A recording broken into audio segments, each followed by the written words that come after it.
Bonjour à tous les titis, c'est Drali, comment allez-vous? Aujourd'hui, comme tu l'as vu dans le titre et la miniature, on se retrouve pour une nouvelle vidéo, non pas en testant une moto thermique, mais bel et bien en testant une moto électrique. Jingle, y a pas de jingle, on se retrouve quand je suis sur la moto. Eh bien je suis à JFC Mobilité, Normandie, ici, en face de Maxès, à Caen. Et je vais poser pour la première fois mes fesses sur une moto électrique, avec une courroie, une petite courroie. Il n'y a pas de chaîne, donc c'est parti. Donc nous voici donc sur une moto électrique, il n'y a pas de bruit. Oh ok, ça fait trop bizarre. Ah la vache, la position est cool. On a le dos bien droit, les jambes un peu repliées, mais c'est cool. Et écoutez le bruit. Y a pas de bruit. Je vais faire un petit trajet en ville, voir comment ça se comporte en ville au niveau de l'agilité. C'est vraiment de la pure découverte cette vidéo, hein. J'ai dit tout de suite, il y aura un petit peu de renseignements techniques parce que j'en ai 2-3. Mais vraiment c'est de la pure découverte, premières impressions sur une moto électrique, sachant que je conduis déjà une voiture électrique. Et parce que les youtubeurs, vous savez, ils roulent en Tesla, donc ça accélère bien. Je vous le dis, ça accélère très bien. On se rend pas compte du tout qu'on est à 50. Quand t'as une moto thermique, tu entends le moteur, tu entends que ça monte. Là t'entends rien. Du coup tu sais pas, là je suis à 46, je pensais que j'étais à 30, tu vois. Alors j'ai même pas parlé du modèle sur lequel je suis. Je suis sur une Zero SRF. La moto électrique de chez Zero, la plus haut de gamme normalement. Parfait. Le sans les mains est très bien adopté. On peut faire de rally stunter. Et ça s'arrête, il n'y a pas de bruit. Il n'y a pas de bruit. Et le respect d'autrui est là. Ça j'aime bien le petit bocal là. Regarde. On voit loquet dedans. Attention que c'est l'accélération. Ah oui d'accord. Alors moi qui pensais qu'avec une MT10 c'était perte de permis land, ah bah là laisse tomber, c'est encore plus perte de permis land. Oh l'histoire toi. Tout à l'heure je vous parlerai un petit peu de est-ce que ça vaut le coup ou pas d'acheter une moto électrique. On parlera un petit peu de tarifs, tout ça. Pour l'instant on est vraiment juste dans de l'appréhension pure, hein. On est dans du ressenti. Le temps que je m'habitue, le temps que je vous livre mes premières impressions, et après on parlera plus technique quand même. Tu sens que le centre de gravité il est hyper bas, c'est hyper agile. Le tableau de bord est très lisible, un petit peu petit pour moi je trouve. L'écran est un tout petit peu petit, mais c'est bien lisible. Alors déjà que ma moto moi fait pas beaucoup de bruit pour un 1000 parce que j'ai laissé tout ce qu'il faut pour pas trop en faire. Mais alors là t'as vraiment zéro bruit, t'as juste le pneu qui foule le bitume comme on est dans le milieu. C'est suspension sport. Ah oui par contre toi ouais non ce serait bien de pas me tuer quand même. Ce serait cool quand même. Ah oui ça freine bien. Le frein avant freine très bien. Frein arrière par contre je sais pas, j'ai un ressenti bizarre. C'est très dur la pédale de frein arrière. Ah d'accord. En gros là quand j'accélère il y a une petite barre qui me dit que je pompe dans le moteur. Et quand je décélère j'ai une barre qui va dans l'autre sens où c'est marqué régène. C'est le moteur qui reprend de l'énergie, qui recharge pendant le freinage en fait, pendant le frein moteur. Petit capot. Titi. Regarde je claque le capot sur mes roubignoles. Ah j'adore.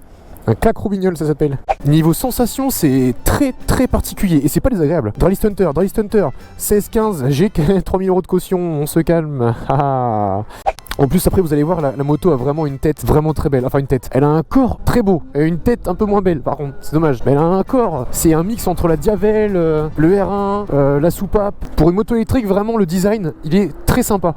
Alors je pense que le gros danger surtout en ville de cette moto, c'est que du coup vu que tu fais pas de bruit, les gens t'entendent non seulement pas arriver, mais en plus que tu fais pas de bruit, t'accélères très fort. Tu montes très fort à 50. Et du coup les gens qui sont en voiture thermique, ils montent pas aussi vite que toi à 50. Je vais vous montrer à quel point ça par contre c'est très pratique. Donc là je suis au feu rouge, ça va devenir vert, et je vais pas perdre de temps avec l'embrayage, avec la première. Je vais me jeter sur le guidon et je vais partir. Et voilà, je me jette et je pars. Alors ça, c'est un confort. Vous êtes prêts? On est à 12, 10, 11, c'est parti. Oh putain! Oh la vache! Vous savez cette sensation où t'es en parc d'attraction? Waouh, t'as l'impression que ton estomac il bouge dans le ventre, tu sens tes organes internes. Et bah c'est exactement ce qui vient de se passer, alors que je n'ai pas ressenti ça depuis que j'ai la MT10. Oh, quelle sensation, mon dieu, c'est monumental! Oh, ça me fait prendre des grandes bouffées d'air par la bouche. Oh, quelle poussée! Je pense qu'après avoir vu ça, on peut mourir tranquille. Enfin, plus tard quand même, mais surtout en moto. Oh la vache, Seigneur! C'est même pas moi qui respire de l'air, c'est l'air qui rentre dans mes poumons sans que je lui demande. Là, je roule visière ouverte et en fait, en quelque sorte, tu profites un peu du silence de la ville. Très philosophique comme phrase, hein, mais c'est la vérité. Vous avez vu, je fais pas de bruit. C'est une électrique. C'est trop bien ça, hein? Oh, attention, pas me buter. C'est pas grave, c'est pas grave. T'es pas la truite la plus oxygénée de la rivière, mais c'est pas grave. T'es pas le saucisson le plus affiné de la région. Regardez, on est entre électriques. Attends, je vais lui dire. On est entre électriques. Ouais, là on n'entend rien par contre. Ouais. Donc là, faut faire attention, faut bien anticiper parce que les gens ils entendent pas. Puis ça va de 0 à 50, ça propulse. C'est un pouce au crime, un pouce à faire le con. En fait, c'est pareil qu'une grosse cylindrée. Voilà, il faut être mature dans sa tête pour avoir ça. Qu'est-ce que tu fais toi? Tu vas me les... Oula, mais attends, t'es pas non plus la truite la plus oxygénée de la rivière, toi. J'en connais des motos où tu peux perdre ton permis facilement, mais alors celle-là. Puis en fait, en plus, dans ta tête, tu te dis, bah non, je suis pas hors la loi puisque ça fait pas de bruit et j'accélère pas. Bah si. Ouais, ça recharge quand tu décélères, ça recharge. Ça, c'est énorme.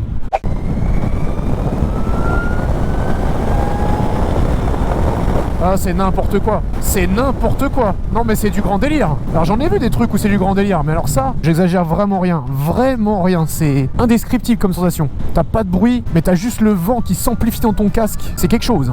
Ah, vous savez, les pilotes de chasse, tu les entends dans leur casque faire... Bah, c'est ce qui vient de m'arriver. Quelle indignité. Et vous voyez, je ne ressens pas ce besoin d'avoir du bruit en fait. Alors je pense que c'est parce que j'ai pas la même mentalité que tous les motards, ça c'est clair et net, je sais déjà. Moi je m'en fiche un petit peu du bruit en fait. Ce que je recherche dans la moto, c'est les sensations, c'est la liberté de pouvoir à n'importe quel moment prendre sa bécane, pouvoir partir. Et en fait ce manque de bruit ne me dérange absolument pas puisque ça reste de la moto. J'ai vraiment l'impression d'être sur une moto. La position, le poids, le gabarit de la moto fait que tu sais que t'es sur une bécane. T'as juste moins de bruit. Pour moi la moto ça dépasse le bruit. C'est qu'un centième de ce que peut proposer la moto comme sensation et comme plaisir. Salut les motards gendarmerie. Ils m'ont fait tous les deux rêver les titis. Ok, alors j'ai un feeling vraiment très bizarre sur l'arrière. J'ai l'impression que c'est crevé en fait. Bah, j'ai pas au rythme que je vais avec la mienne parce que je connais pas le châssis, je connais pas les pneus. T'as pas de frein moteur aussi donc faut plus anticiper les virages. C'est bizarre, ça se dandine sur l'arrière. J'ai un feeling très bizarre avec l'arrière. J'ai pas rigolé comme ça sur une moto depuis un an et demi. Mais les batteries, tu le sens pas. Hein. Le poids de la moto qui est de 220 kg, tu le sens pas du tout, vraiment. Enfin, après, la mienne fait déjà ce poids-là, donc si vous voulez, ça me dérange pas. Ouais, définitivement, dans ce virage, je viens de m'apercevoir que ça dandine légèrement quand même. Hein. T'as pas un châssis aussi précis que la MT10, ça c'est clair. C'est pas un rail comme la MT10. Après, ça fait le taf, hein, attention. Hein. Je suis pas en train de dire que c'est nul. Hein. C'est très plaisant. Je vais aller faire des petits virages là, petits virages techniques pour voir comment elle se démerde. Et sur le retour, on parlera batterie, on parlera tarif et 2-3 trucs qui fâchent quand même. Le retour d'information entre les pneus et tes pieds et tes mains sont impressionnants. Ouf, ça glissouille. Oh, y a pas de vent, y a pas de bruit, écoutez. C'est magique. C'est juste l'ASMR. C'est une moto ASMR.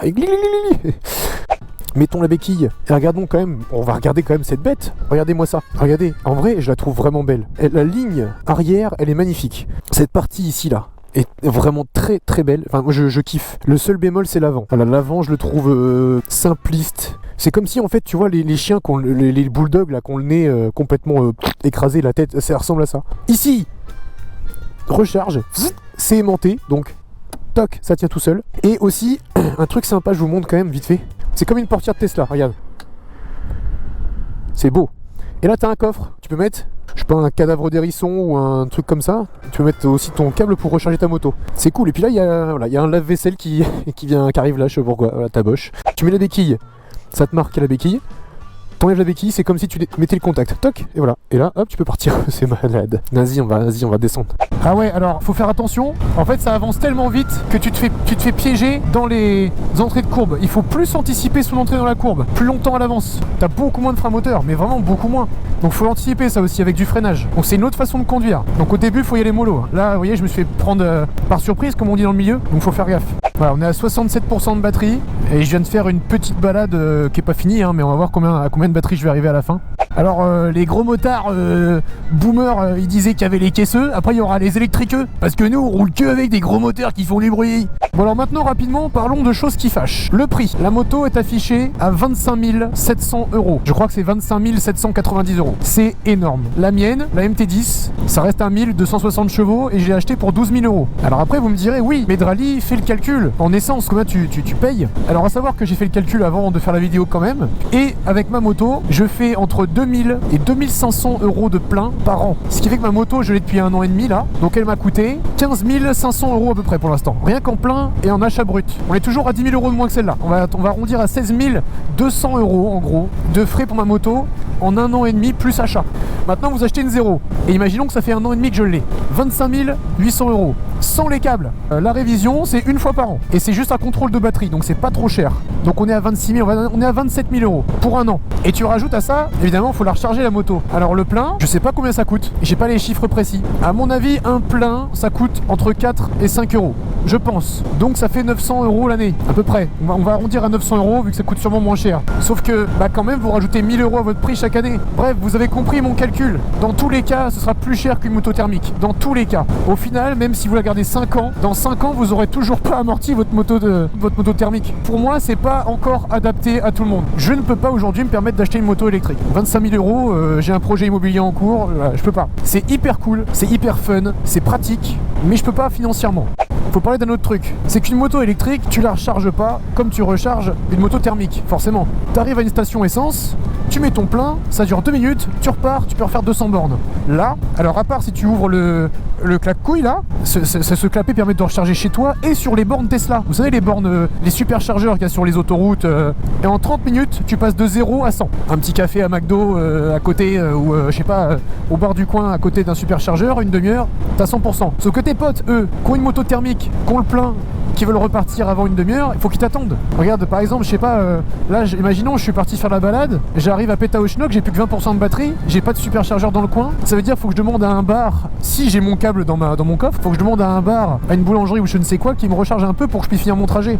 En fait, je pense que la moto électrique, c'est pas encore assez développé dans le sens de la recharge et dans le sens de comment on aborde l'énergie. Le dilemme est là, en fait, c'est à vous de voir. Il y a juste ça à prendre en compte. Franchement, c'est une technologie qui a de l'avenir, c'est obligé. Est-ce qu'aujourd'hui c'est adapté? Je pense pas. Mais c'est pas à cause de la moto elle-même, c'est à cause des infrastructures qui sont pas là pour pouvoir la recharger. Honnêtement, à 17 000 € je l'achète. À 17 000 € je l'achète. Parce que ma moto thermique va me revenir dans 3 ans à 17 000 €. Et là, ça reviendra à 18 000. T'auras que perdu que 1000 balles. Attends, on va faire un 0 à 100. Bah oui, je suis trop bête. 0 à 100, 1, 2, 3. Oh la vache! À vue de nez comme ça, 2 secondes 5, 2 secondes 8. Bon voilà, du coup j'arrive là, je la rends 48% de batterie en ayant fait 2 fois de la ville et une petite balade. Petite balade hein, de 45 minutes, hein, donc ça reste correct quand même. Merci beaucoup JFC Mobilité Normandie pour le prêt de cette moto. J'espère que ça vous aura permis de vous rendre compte à quel point l'électrique c'est rigolo, c'est l'avenir, mais que malheureusement au niveau prix, c'est toujours pas ça. J'espère que cette vidéo vous aura plu, que je vous aurai transmis du mieux possible les sensations d'une bécane électrique. C'était de rallye Ride Safe les gars.